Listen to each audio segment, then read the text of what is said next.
Напомним, что неделю назад для того, чтобы попасть в библиотеку, музей или торговый центр, стало необходимо предъявить один из 3 документов – сертификат о вакцинации от COVID-19, справку о перенесенном коронавирусе. Она действует 6 месяцев с момента выздоровления, справку с отрицательным ПЦР-тестом, которому не более 3 дней. Теперь эти правила начали распространяться на бани, парикмахерские, фитнес-клубы, а также кафе вместимостью более 50 человек. Чтобы сделать стрижку или маникюр, теперь также потребуется один из 3 вышеперечисленных документов. С ответственностью к антиковидному вопросу подошли в студии красоты Beauty Room. На двери в салон посетителя встречает предупреждающая табличка. Хозяйка салона Юлдыз Латыпова также, независимо от того, с какой целью пришел человек, просит показать сертификат о прививке или же QR-код. Какие меры предосторожности использует парикмахерская Соймбеке, нам рассказала владелица этого заведения Лейсан Рахматуллина.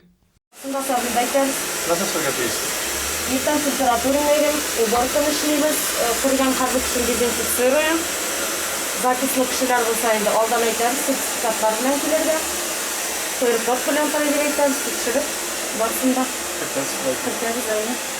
Хорошо. Аны келген кишилерге барсында? Барсында да бар, икиси бала, бирси оларда. В парикмахерских Ларида, Клеопатра, Селеста, территории красоты, Оскар, Айгуль также сообщили, что на процедуры можно прийти только с QR-кодом или же со справкой.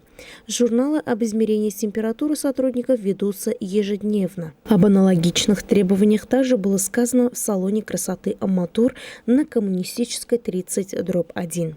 В целом опрошенные хозяева и сотрудники кафе знают о новых ковидных ограничениях с 18 октября. Просят прививаться всех сотрудников. В первую очередь это касается средних и больших заведений от 50 посадочных мест.